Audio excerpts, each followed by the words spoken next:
हम भोजपुरी लोकगीत बिरहा गायक सत्येंद्र कुमार एवं साथियों के आवाज में एक बहुत ही सुंदर बिरहा आप लोगों के समक्ष पेश करते हैं।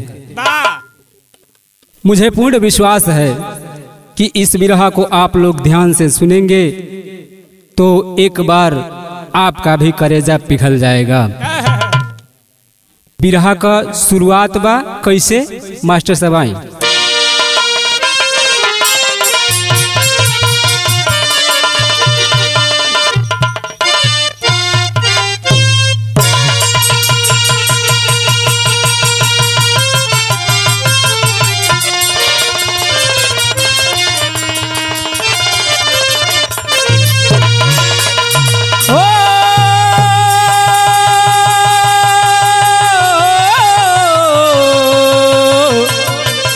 संवरिया हो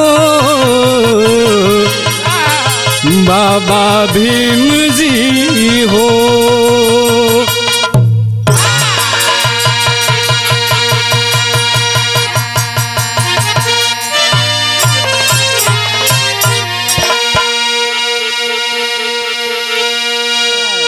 बिरहा में 4 लाइन भूमिका के अंदाज में कवि जी ने लिखा।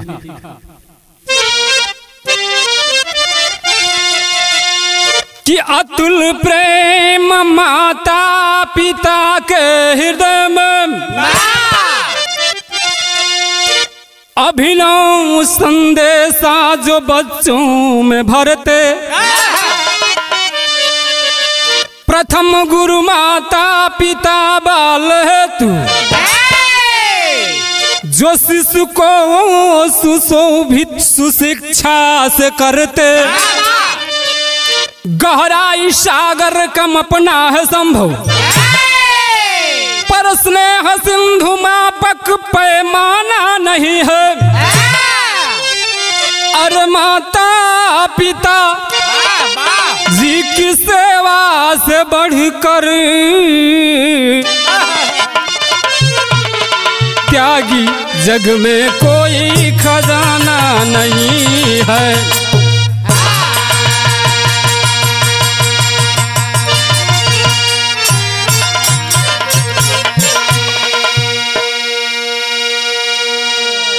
गौर करेंगे बाबू, हमारे बिरहा का शीर्षक शिक्षा की परिभाषा उर्फ माता पिता की सेवा। बतावल गई कि इस धरती पे स्वर्ग का सुख है कहाँ। हमारे कवि जी एक गजल के अंदाज में सजाने का काम किए हैं। गजल कौन बा?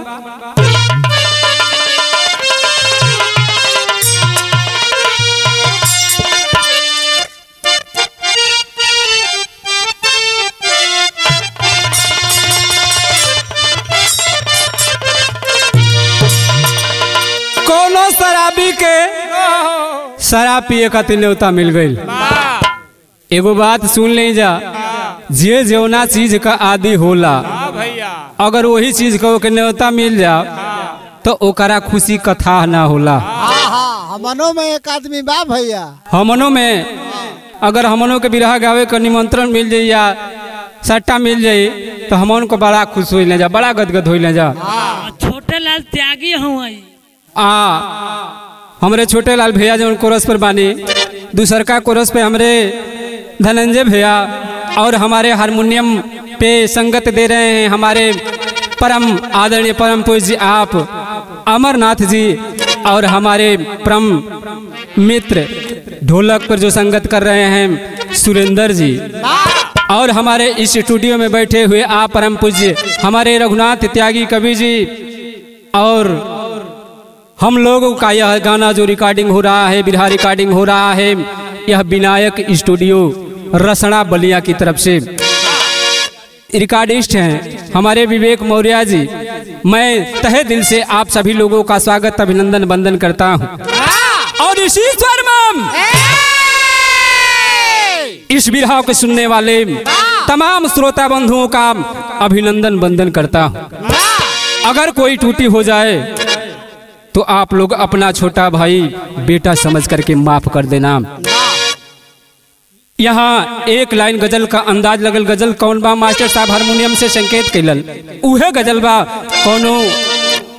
कौनो शराबी निमंत्रण पौले बा आऊ रास्ता में झूमत गावत एक ठे गीत जात रहल कि आज पी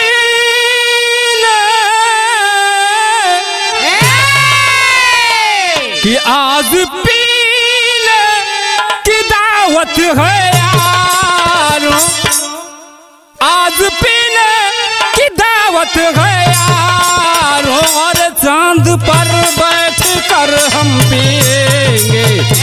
आज पी ले की दावत है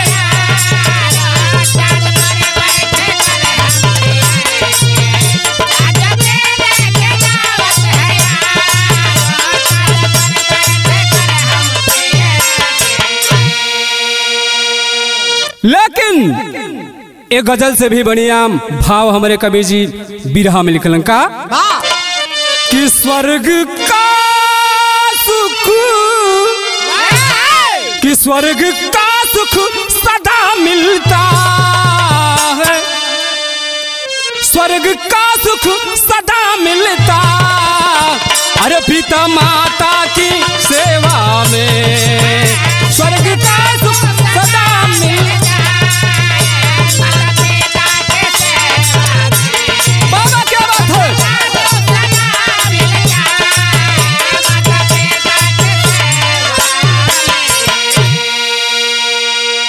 कि सुख न सोना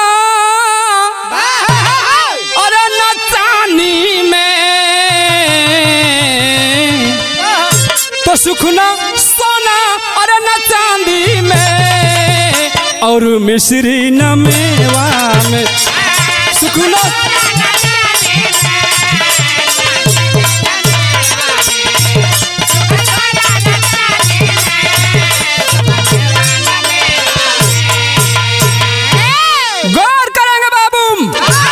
इस दुनिया में स्वर्ग कहाँ है, हमारे बिरहा में आपको साफ साफ समझ में आ जाएगा।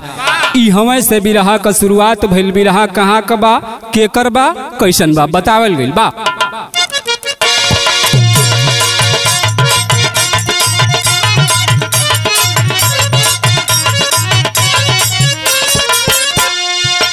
गाजीपुर जिला अंदर रेवतीपुर है गांव सही, वही का रखने वाला राम कृपाल नाम सही।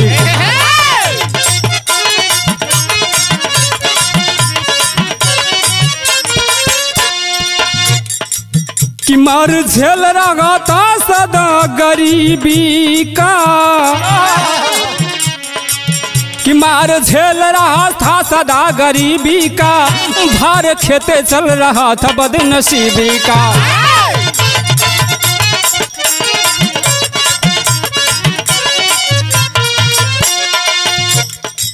रिक्शा भाड़े पर लेकर के वह चलाता था, रिक्शा भाड़े पर लेकर के वह चलाता था, पत्नी किरण सूतु भानु को पढ़ाता था।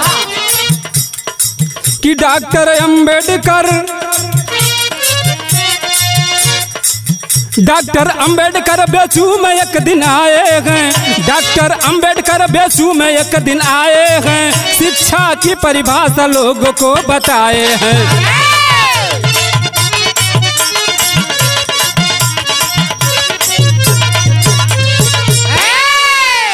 अरे बाबू कहानी के समझ लें। यही गाजीपुर जिला का अंदर एक ठेरेवतीपुर गांव बा, जौना का सटले एशिया में सबसे बड़ा गांव जो जाना जाता है गहमर, और उसी गहमर के सटे रेवतीपुर। वही रेवतीपुर का रहे वाला राम कृपाल राम जो गरीबी में अपने परिवार की परवरिश कर रहे थे। उनकर गरीबी देख के उनकर रिश्तेदार कहलन कि भैया देखबा यहाँ मजदूरी कैला से तोहार लड़का अच्छा कॉलेज में पढ़ ना पाई, जब तक अच्छा कॉलेज में पढ़ेबा ना तब तक तोहार बेटा कोनो काम लायक होई ना। उहे समझा बुझा के उनके लेके चल गलन बेचू। अब बेचू में ले जाके रिक्शा भाड़े पर दिलवाए आ वही रिक्शा के चला के कैंट रेलवे स्टेशन से बीएचयू यूनिवर्सिटी गेट तक रोज का काम था। पैसेंजर को ले जाना, मरीजों को ले जाना, छात्रों और छात्राओं को ले जाना। वही से 2 पैसा मिलत बा, परिवार का परवरिश होत बा। लेकिन एक दिन बाबू जो ही रिक्शा पे पैसेंजर बैठा करके राम कृपाल रिक्शा वाले लेकर के बीएचयू गेट के सामने पहुंचलन। देखलन कि गेटवा का बगल में कुछ लोग इकट्ठा बनन, बहुत भीड़ लगल बम। और उस भीड़ को देख करके बाबू वहीं रिक्शा साइड में खड़ा किए और खड़ा करने के बाद भिड़िया का समीप गईलन। आज जब भिड़िया का समीप गईलन बाबू तो देखलन कि वो भिड़िया में एक आदमी खड़ा होके आ कुछ बोलत रहल। का बोलत रहल? एक लाइन गीत का संकेत लगल।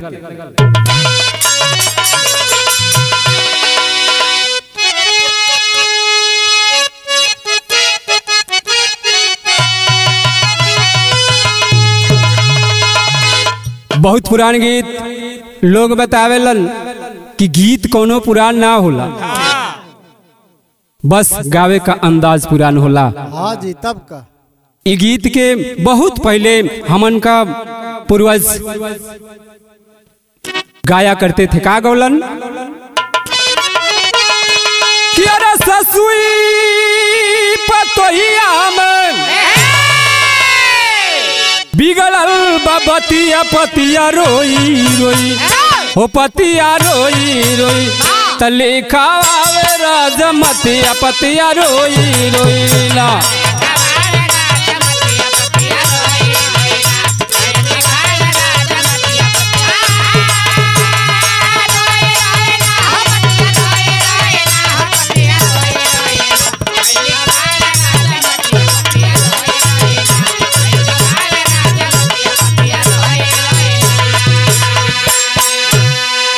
लेकिन गौर करें बाबू, बिहार में आए उधर भीड़ के पास जो ही गए राम कृपाल देखलन कि एक आदमी बोलत बा। का बोलल? कि अरे मानो जीवन में शिक्षा, तह मानो जीवन में शिक्षा अनमोल थतिया बतिया माना हम, अरे बतिया माना हम, आए ऐसे मिलेला इज्जतिया बतिया माना हमारी।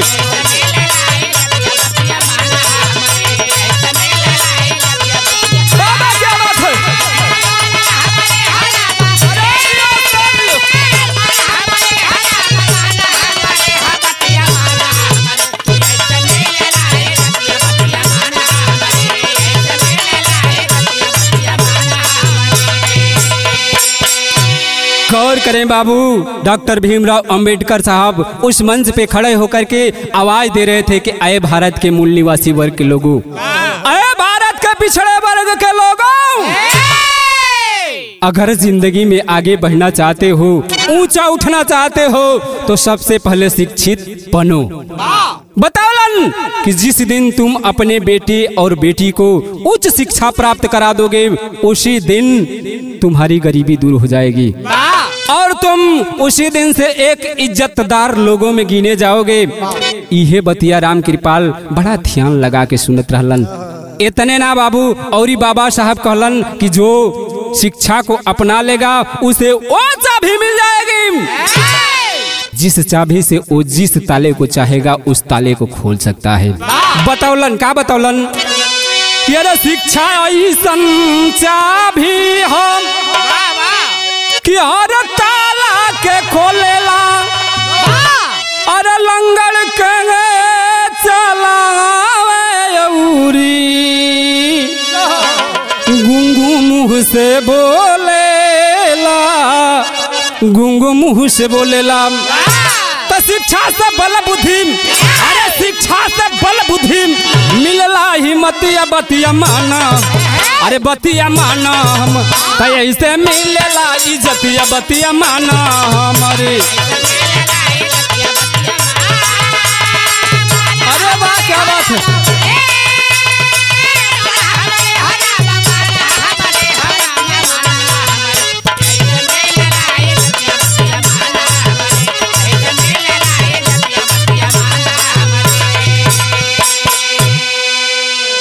बाबू इहे बतिया राम कृपाल सुनलन, उनकर करेजवा में बैठ गई। और उसी दिन शाम को रिक्शा जमा किए। आ जमा कैला के बाद कैंट रेलवे स्टेशन पर पहुँचलन। पहुँच के शाम वाली पैसेंजर को पकड़े और आकर के गाजीपुर उतरे। गाजीपुर से घरे गलन, बड़ा खुश होवन।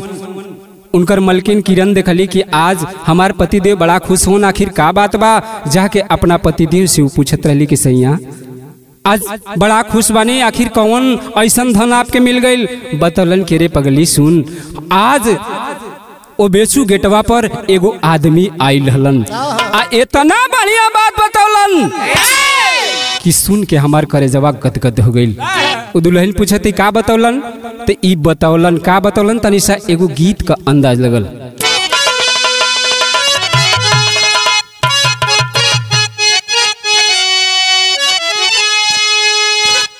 ए दुनिया में आए मार्केट में जितना गीत आइल, कुल गीत आइल आ गइल, जैसे के आइल वैसे का बुता गइल, लेकिन आज तक ले हमके समझे में ना आइल कि ई गीत कबो पुरान भइल।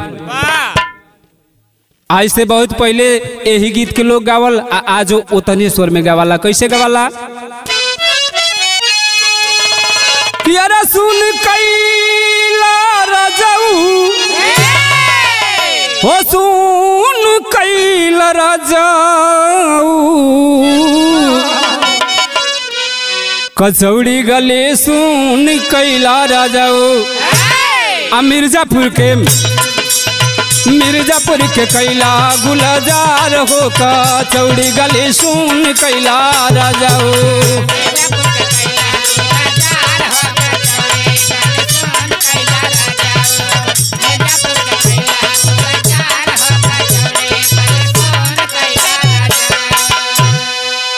लेकिन गौर करे बाबू, बिरहवा में वो राम कृपाल अपना दुल्हन किरण के समझावत होन, कहलन का अरे हमार पढ़ी जइया, अरे हमार पढ़ी जइया,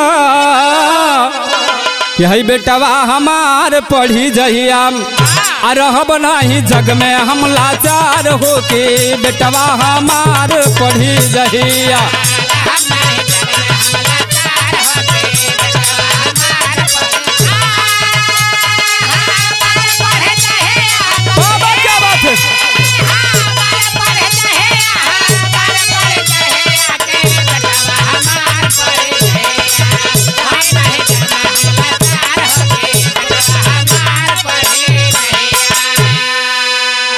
कहलन कि बाबा साहब डॉक्टर भीमराव अंबेडकर आइल हलन, अब बतावलन कि जे अपना बेटा बेटी के उच्च शिक्षा प्राप्त करा दे, वो ए दुनिया में लाचार ना रही, गरीब ना रही, एगो इज्जतदार लोगन में ओकर गिनती हुई। तो काहे ना हमन को बेटवा के अपन भानु प्रकाश के उच्च शिक्षा प्राप्त करती जा। आ जब उच्च शिक्षा हमार बेटा प्राप्त कर ले तो हुई का कि अरे पढ़ी लिखी बाबुआ हो जाइए मगान हो, कि पढ़ी लिखी बबुआ हो जाइए महान हो, पढ़ी लिखी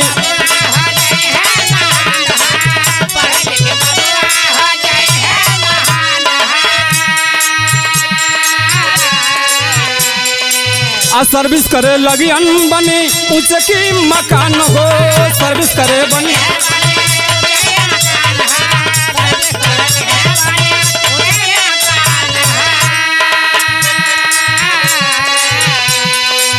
कि मकान बनी तैया, अरे मकान बनी तैया की ऊंचे की मकान बनी तैया, आ रहब नहीं जग में हम लाचार हो के, बेटवा हमार पढ़ी जहिया।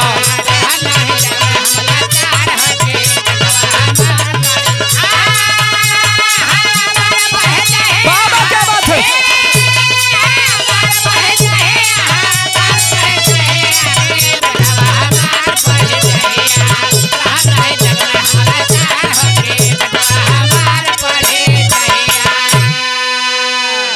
अरे बाबू, और राम कृपाल के उनको दुल्हन समझावत है कि देखी ए देश में सरकार का शिक्षा पर भी दोहरी नीति बा। गरीब के लड़का के पढ़े खातिर सरकारी स्कूल, आ धनवान संपन्न आदमी का लड़का के पढ़े खातिर प्राइवेट स्कूल, तो हमन का लड़का स्कूल में जाई तो वे प्लेट लेके जाई खिचड़ी खाई घरे आ जाई, ऐसे लड़का आगे ना बढ़ी। अगर पढ़ावे के बाम तो आप भी अपन कमाई के तनी बढ़ाई आ पैसा बचाई आ हमरो बेटा उच्च स्कूल में पढ़ी, तब जाके हमन का बेटा आगे बढ़ के सर्विस कर पाई, नहीं तो सर्विस ना कर पाई। अय बाबू इतना बतिया राम कृपाल सुनलन, कहलन कि देखो देखो मैं आज ही संकल्प लेता हूँ, मैं आज ही संकल्प लेता हूँ कि रिक्शा चलाने के बाद शाम को जो एक सीसी लिया करता था, आज से मैं उस सीसी का पैसा अपने बेटे के टीसी के लिए इकट्ठा करूंगा। अय बाबू संकल्प लिहले के बाद सुबह भइल बा, लड़का का एडमिशन मिडिल स्कूल में हो गई, लड़का पढ़े लगल। आ जब पढ़े लगल बाबू धीरे धीरे खर्चा बढ़े लगल। आ जब बढ़े लगल तो भइल का,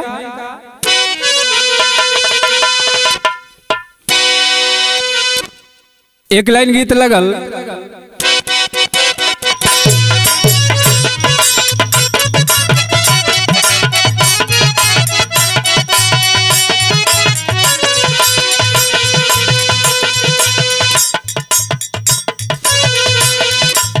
गीत है बा,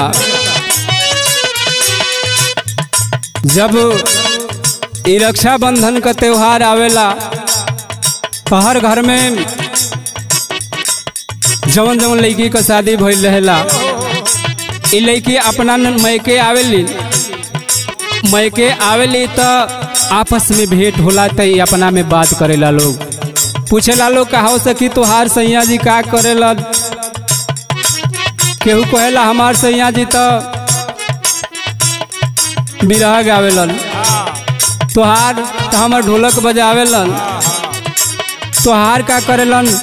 कहली कि ए सखी सुना हमार तो सैया ड्राइवर हवन, गाड़ी चलावेलन, लेकिन हमारा समझ ही में ना आवेला कि ओतहत गाड़ी वहाँ पे कैसे चलाइला। बतौलस का बतौलस कि जब जब आवेला छुट्टी पर जाऊ चादर में गदर मचावेले, जब जब आवेले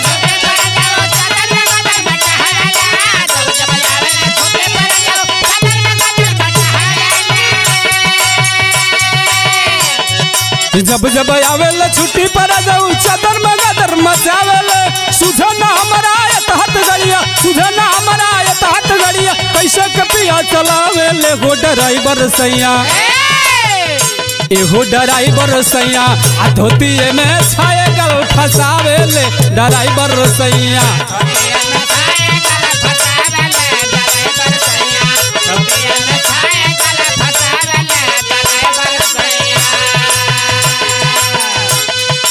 गौर करेंगे बाबू, तो आप लोगन के आनंद लेवे बदे गीत तरस धुन गावल जाला, लेकिन बिरहा में यहू से बढ़िया बात मिलल। आज भानु प्रकाश पढ़ते पढ़ते मिडिल स्कूल पास किए, हाई स्कूल पास किए, इंटर पास कैले के बाद बाबू और राम कृपाल जौना गोलक में पैसा रखत रहलन के फोड़ल गईल। आ जब फोड़ल गईल बाबू तो उनमें से 40,000 रुपया निकलल, और उसी 40,000 रुपया को ले जाकर के वह बेचू यूनिवर्सिटी में अपने बेटे का इंजीनियरिंग में एडमिशन करा दिए। एडमिशन हो गई, लड़का पढ़े में टॉप आइल बा, और टॉप अइले के बाद बाबू भर्ती निकलल और वह भी अप्लाई किया, इंजीनियरिंग पास कर लिया।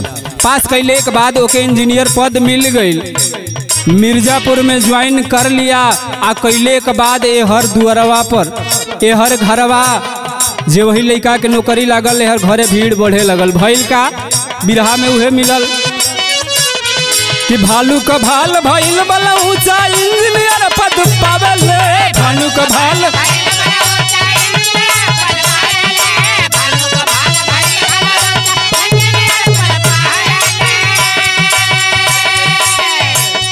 अरे भानु का भाल भइल बला ऊंचा इंजीनियर पद पावेले, हितई न तई सोर भइल, हितई न तई सोर भइल, तिलकारू द्वारे आवेले, गो समैया आइल। एहो समय आइल आ दुआरे पर बाजे सागनैया हो समय आइल।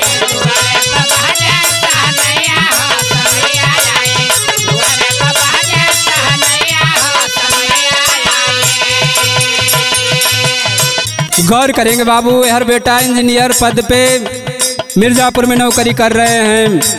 यार दुआरवा पर रोज 4 गो ही तवस का हो राम कृपाल। अब तो तुहार बेटा इंजीनियर हो गई, घर दुआर भी बन गई, तो काहे ना अपन बेटवा का शादी कर ले थुआ। गौर करेंगे बाबू, इतना लोग मजबूर कैलन कि राम कृपाल रिश्ता के हों कह दिलन। दोनों तरफ से देखा देखी भइल, शादी का दिन धराइल, बारात सज धज के गईल। आ जब सज धज के गईल तो भइल का कि भइली सगाई घरे, भइली सगाई घरे अइली दुल्हनिया।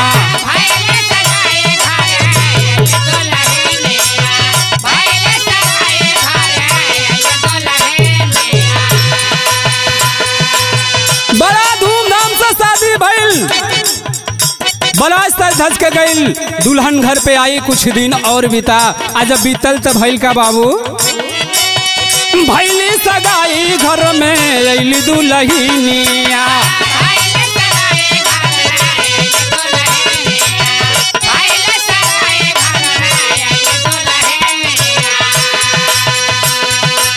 और कुछ से दिन के बाद गोदिया में लाल आके, गोदिया में लाल आके सजावे मकनिया।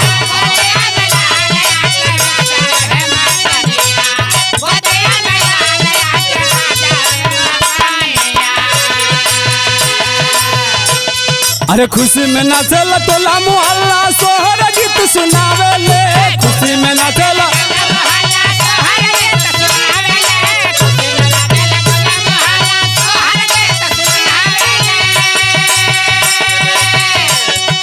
खुशी में नाचल टोला मोहल्ला, सोहर गीत सुनावे ले। अरे बाबूजी के मिलल खिलौना, आंगन में झुलुआ झुलावे ले। हो समय आइल, एहो समय आइल, आ दादाजी खिलावे लन कन्हैया हो समय आइल।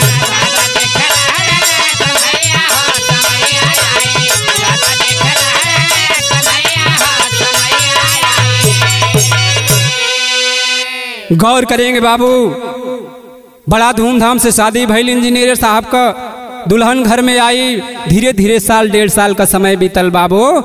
तब तक वो इंजीनियर साहब का पत्नी के गर्भ से एक बेटा का पैदाइश भइल।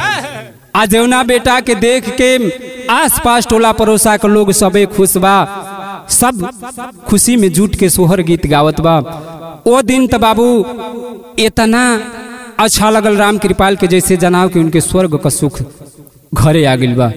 लेकिन धीरे धीरे समय आगे बढ़ा, वो राम कृपाल का नतियो धीरे धीरे 4-5 साल का हो गइल। आज जब 4-5 साल का हो गइल बाबू, तो वो समय राम कृपाल का धीरे धीरे समय बुढ़ापे की तरफ चल दिया। 80-85 वर्ष की अवस्था में हुए। आज जब भइलन तो भइल का बाबू टेरी का बात।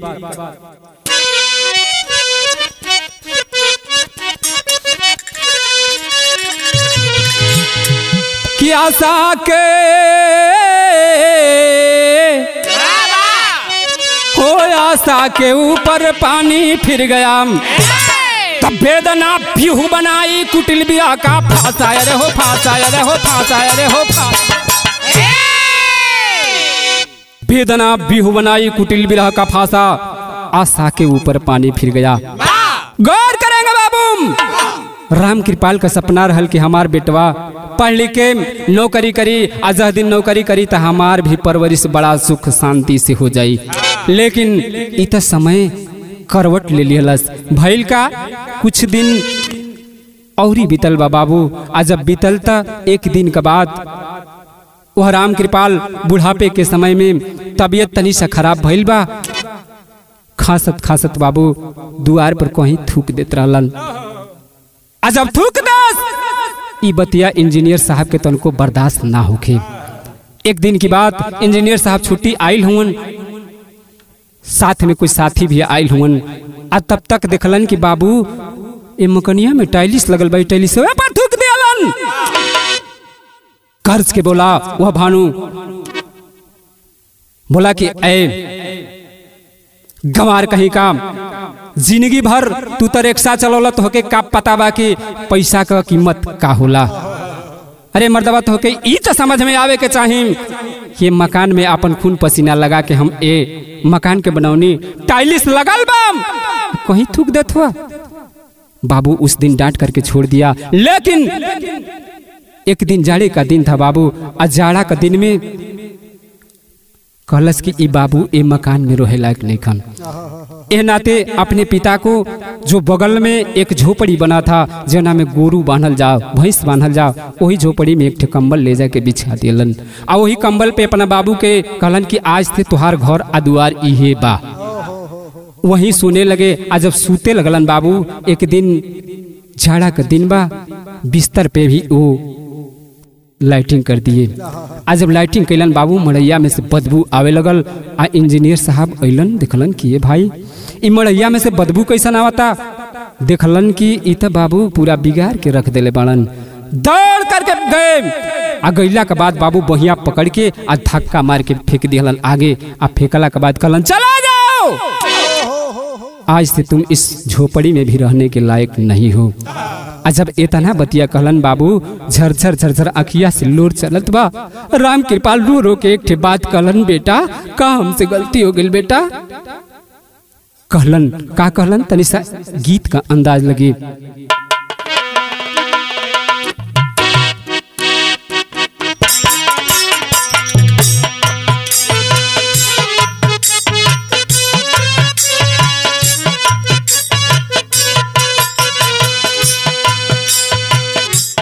ये गीत के लोग निर्गुणी भाव में गावेला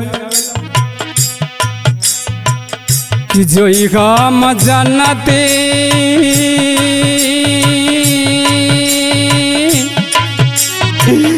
जोई हम जानती जोई हम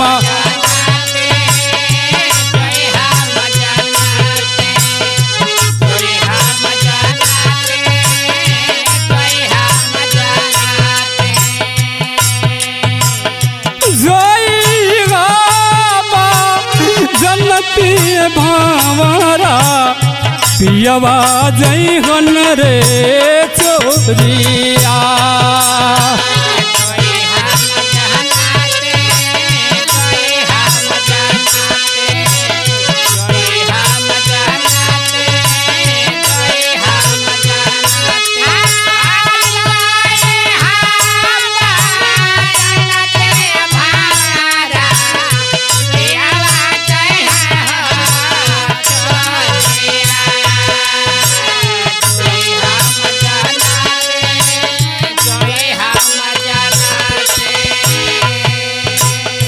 लेकिन देखे बाबू, राम कृपाल का आंख से झरझर झरझर आंसू बहत बा। कहलन किए बेटा हमसे का गलती भइल बेटा। कहत उनका कौनी कसुरावा कौनी कसुरावा कौनी कसुरा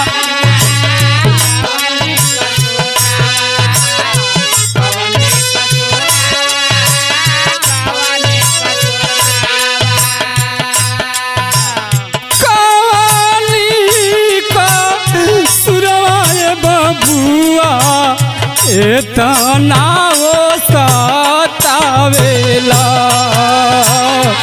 तोनी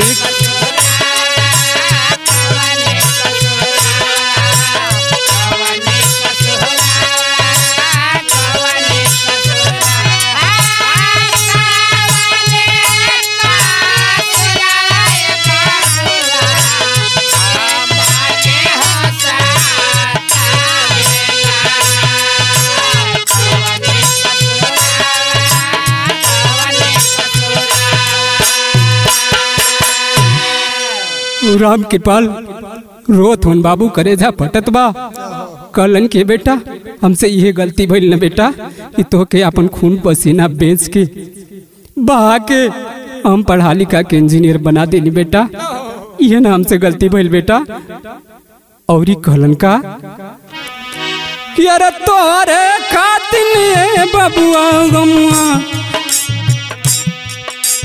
तोहरे खातिर बबुआ हम घाउक बोझ उठा ली गली, घाउक बोझ उठा ली गली।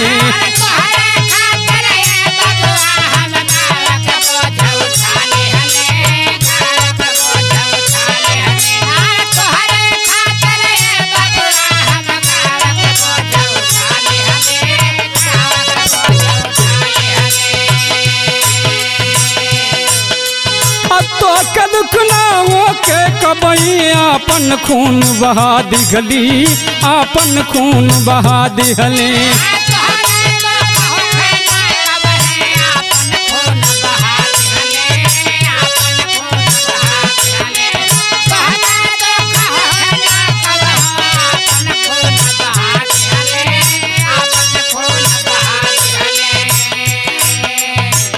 यही को बदलावा, यही का बदलावा, यही का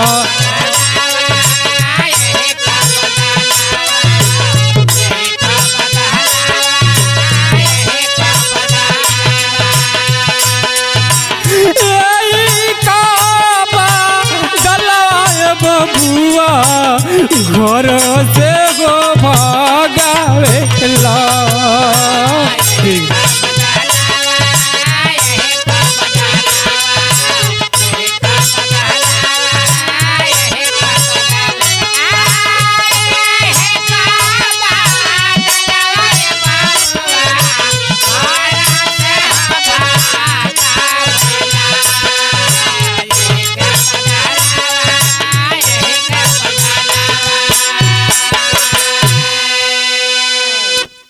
घर करेंगे बाबू, उल्लाख राम कृपाल रोत हवन, गिलगिलात हवन बाबू, लेकिन वो इंजीनियर साहब अपने पिता की एक बात नहीं सुना।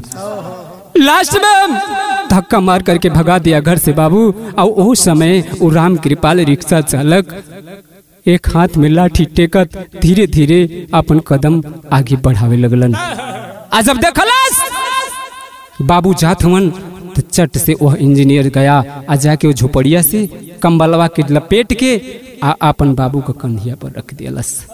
इतना ही नहीं बाबू, जीवना कटोरा में बाबूजी ओकर खाना खात रहलन, वो कटोरा भी ले जा करके एक हाथ में थमा दिया और डांट करके बोला चले जाओ, चले जाओ, आइंदा मुड़ करके इस घर की तरफ कभी मत आना। इतना बतिया सुनलन बाबू। और राम कृपाल रिक्शा वाला एक हाथ में कंबल बा, एक हाथ में कटोरा, लाठी टेकत जात हवन। धीरे धीरे धीरे धीरे कुछ दूर गइलन आ तब तक घड़ी 4 बजौले बा। 4 बजे शाम के ओ इंजीनियर साहब का बेटा पप्पू स्कूल से छुट्टी हुआ आ दौड़ते हुए घरे आइल आ देखलस कि दादा झोपड़िया में ना हवन। अगल बगल लोगन से पूछता, काहो दादा, हमरा दादा के देखला? केहू बाबू वो इंजीनियर साहब के डर से बतावत नहीं के, लेकिन एक बुढ़ा इंसान जो चरपाई पे लेटा हुआ था कहलस कि ये बेटा क्यों ना दादा के पूछत हुआ बेटा, ओ दादा के जौना के तोहर बाबू धक्का मार के घर से भगा दिलन। कहलस कि आए? कहलन कि हाँ बेटा, तोर दादा गंगा माई, गांव का जौन उत्तर तरफ गंगा माई बहत है, वही गंगा की छार पे तोहर दादा अपन अंत करे खातिर चल दिले हुन। इतना बतिया सुनलस बाबू। वह पप्पू अपना झोला बस्ता फेंक दिया और दौड़ते हुए गया। कुछ दूर गइल बा, देखलस दादा के आवाज देले बा, दादा रुक जा, दादा रुक जा, दादा आवाज देत बा। कहलस का कि दादा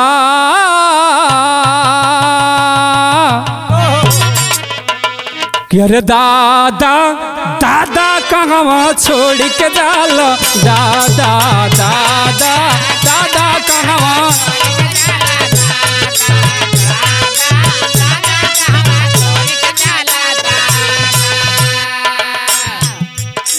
तोहरा बिना हमारा के, अरे तोहरा बिना हमारा के अब प्यार ज्यादा कि दादा दादा कहवा छोड़ के जाला दादा दादा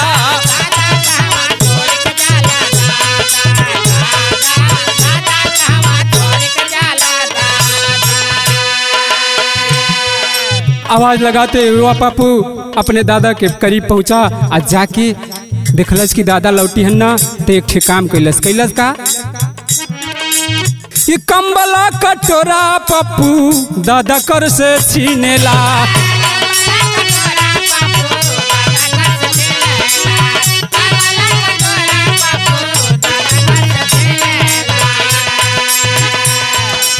आ घर लौटावे खातिर ताना बाना बीनेला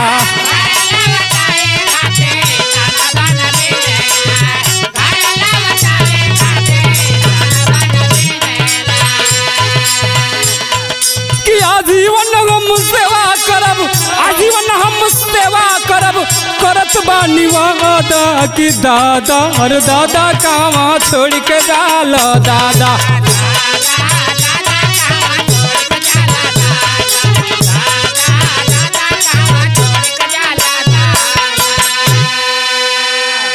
अरे बाबू लाख ताना बनाओ नाती पप्पू अपना दादा राम कृपाल के मारत बा दादा चल जीबा त अगल बगल के लोग का कहिन दादा हमके करा सहारे रहब दादा आखिर हमके प्यार के करी दादा कहानी के सुनाई दादा लेकिन बाबू लाख सुनने के बाद भी वो राम कृपाल का हिम्मत एको बार गवाही देखे दे कहलन कि बेटा तू जा बेटा तोके मालिक सुखी रखन बेटा तोके कौनो दुख ना हो बेटा समझा बुझा के बाबू अपन नाती के छोड़ के आ जब आगे बढ़लन लड़का सोच गइल कि दादा अब लवट के पीछे ना जेहन तो वहीं से दौड़ा आ दौड़ल कंबल आ कटोरा लेके घरे पहुंचल बा आ जब पहुंचल बाबू जो वहीं इंजीनियर साहब भानु प्रकाश देखलन कि अरे भाई जो ना बलाय के हम घर से भगौने वही के पपुआ फिर जनाता लेके आ गई डांट करके बोले आए पप्पू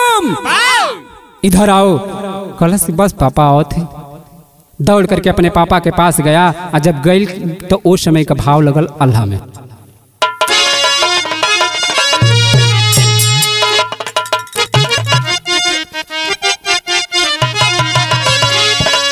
हाय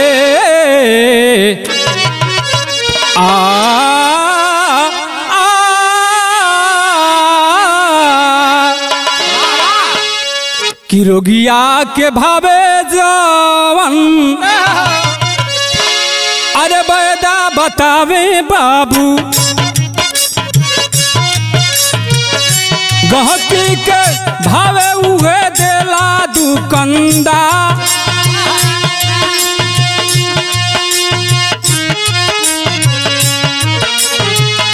कमल कटोरा लेके पहुंचल पप्पू घरवा बाबू भानु का एक काम ही तू कैला हो बेकार घर का बलाय गम भा गावल चाले घर से रे पपुआ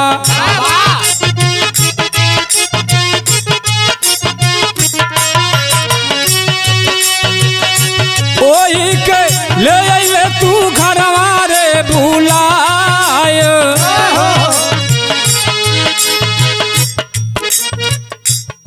गौर करेंगे बाबू वो इंजीनियर साहब अपने बेटे को डांटते हैं कि जिस बलाय को मैंने घर से भगाया वही के तू वापस लेके आ गए चला जाओ तुम भी इस घर से चले जाओ आज जब इतना बतिया सुनलस बाबू वो इंजीनियर साहब के बेटवा जब 7-8 साल की अवस्था में बाप कलश पापा इतना गरम मत हो इतना गरम मत हो कंबल कटोरा लेके एली तो मत बुझ कि दादा आवत हूँ दादा ना आवत हूँ एक ठे बात सुनल बोलल का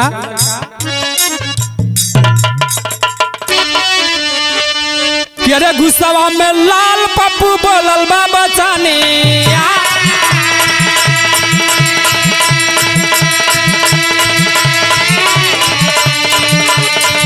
भैया गुस्सावा में लाल पप्पू बोलल बा बचाने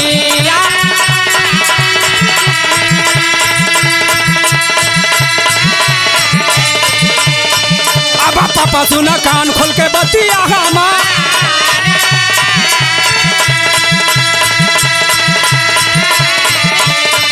अब पापा सुना कान खोल के बतिया हमार।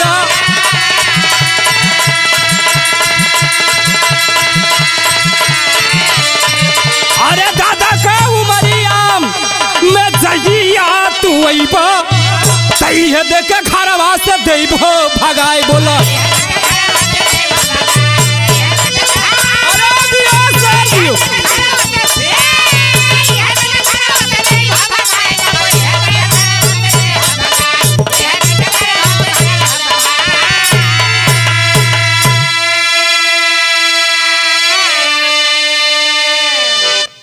आवाज दिया पापा तू सोचत हुआ कि कंबल कटोरा लेके अली तो दादा आवत हुन ना ऐसन बात नहीं खे।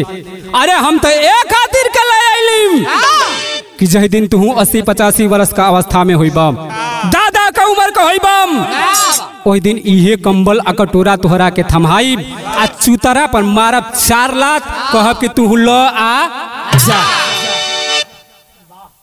अरे बाबू इतने बतिया राम कृपाल कन्नाती अपना पापा इंजीनियर साहब के कहलस। आज यही कहा बाबू इंजीनियर साहब का दिमाग का बत्ती तुरंत जल गई। दौड़ करके अपने बेटे पप्पू को गोदी उठा लेलन कहलन बेटा हमसे बहुत बड़ गलती हुई बेटा आखिर तू ही तो बता दा कि तोहर दादा गैलन के नी। अरे बाबू उनाती पप्पू बतौले बा इंजीनियर साहब से आ तुरंत बाबू इंजीनियर साहब अपना 4 व्हीलर स्टार्ट किए गाड़ी में बैठौलन सनसन सनसन रफ्तार भरती हुई वह गाड़ी जाके गंगा माँ के किछार पे लगी। आ ओ समय देखत हुन कि राम कृपाल अब कछान मार की गंगा माई में गोता लगावे जात हुन।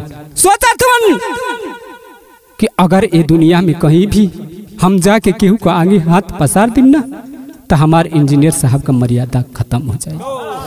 ए नाते न रही बांस न बजी बांसुरी अपने आप को ही अंत कर देना चाहते थे बाबू। वही समय इंजीनियर साहब दौड़ के अपन बाबू का पैरवा के छान लेलन आ छान के आवाज दिलन का दिलन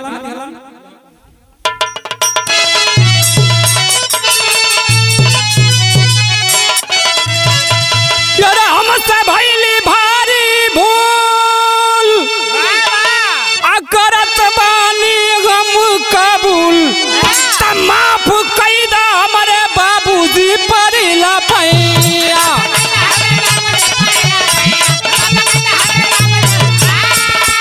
क्या बात है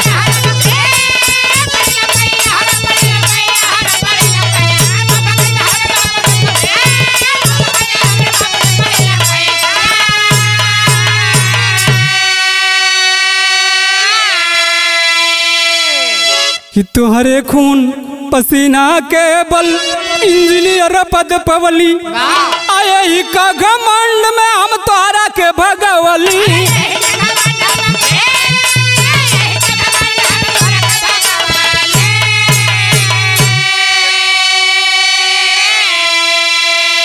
तो दादा पुतवा के असिसिया ओ पड़ीला पैया तमाफ कैदा हमारे बाबूजी परिला पैया। बाबा क्या बात है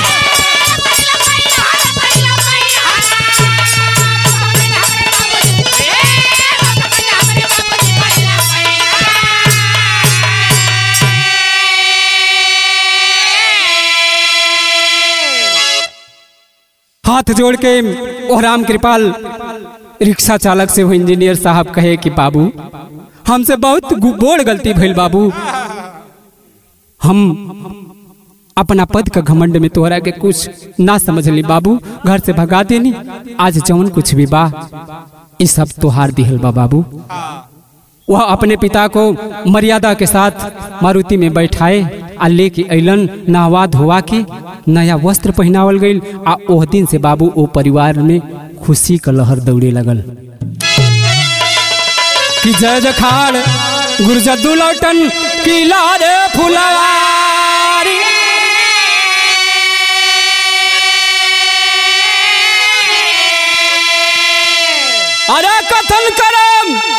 ये द्वारिका यादव रघुनाथ की तैयारी।